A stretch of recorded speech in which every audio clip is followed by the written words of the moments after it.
ეშრებს შეუყვარდა გოგონა, რომელიც ბავშვობაში შორიდან ყავდა ნანახი, გოგონა, რომლის სახელიც არ იცოდა და რომელიც მის მეხსიერებაში მხოლოდ რუიას სიზმარის სახელით ცოცხლობდა. ახალგაზრდა ასაკში დაპატიმრების გამო მისი კვალი დაკარგა. წლების შემდეგ ის სტამბოლში მოქმედი ძლიერი მაფიოზური სინდიკატის ობლების ერთ-ერთი წამყვანი წევრი გახდა. გასული დროის მიუხედავად ის ამ მოგონებას არ ივიწყებს. სადაც არ უნდა წავიდეს, რუიას ეძებს.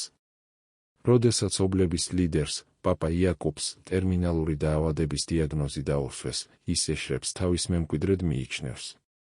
ეს გადაწყვეტილება ქადირს ეშრეფის ყველაზე ძლიერ მეტოქეს ორგანიზაციაში აშფოთებს. როდესაც შიდა ძალაუფლებისთვის ბრძოლა მწვავდება, ეშრებს მხარს უჭერენ მისი უახლოესი მეგობრები, გურდალი, მუსლუმი და ფარუკი, რომლებიც ციხიდან მოყოლებული მის გვერდით დგანან. ერთ დღეს ეშრეფის მიერ მართულ მდიდრულ სასტუმროში ქორწილი იმართება, რომელსაც კადირი აწყობს და გავლენიანი ოჯახური ტომი მას პინძლობს. როდესაც პატარძლის მხარესა და მუსიკალურ შემსრულებელ ჯგუფს შორის დაძაბულობა იფეთქებს, ჯგუფის წამყვანი ვოკალისტი, ნისანი, მოულოდნელად საფრთხეში აღმოჩნდება. ეშრეფი მის დასაცავად ერთვება, მან არ იცის, რომ ის სინამდვილეში იგივე რუიაა, რომელსაც ის ამდენი წლის განმავლობაში ეძებდა.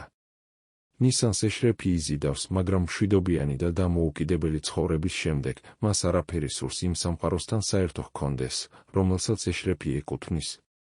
თუმცა როდესაც მისი უმცროსი და აფრა მკვლელობის საქმეში ფიგურირებს ინსპექტორი ციგდემი, ეშრეფის დაუნდობელი მტერი, ამას თავის სასარგებლოდ იყენებს.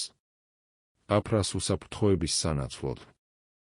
ციგდემი ნისანს არწმუნებს, რომ ინფორმატორი გახდეს და ეშრეფის ახლო-წრიდან ინფორმაციას მოიპოვოს.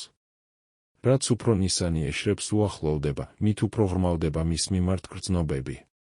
მაგრამ მას წარმოდგენა არ აქვს, თუ როგორ უკავშირდება მისი წარსულიდან დანაშაული მის საკუთარ ისტორიას. ეშრებს არ ესმის, რომ ქალი, რომელზეც ის შეყვარებულია, იგივე რუია, რომელსაც ის მთელი ამ ხნის განმავლობაში ეძებდა და რომელიც ფარულად მის წინააღმდეგ მუშაობს. ობლების დაუნდობელ სამყაროში, სადაც ძალაუფლება სისხლით მოიპოვება და ღალატი ყოველ ფეხის ნაბიჯზეა, ეშრეფის ერთადერთი წმინდა ადგილი მისი ბავშვობის მოგონება რუია იყო. ბედის ირონიაა, რომ სწორედ მაშინ, როდესაც ის თავისი გავლენის ზენიტშია, მისი სიზმარი ნამდვილ საფრთხედ ევლინება.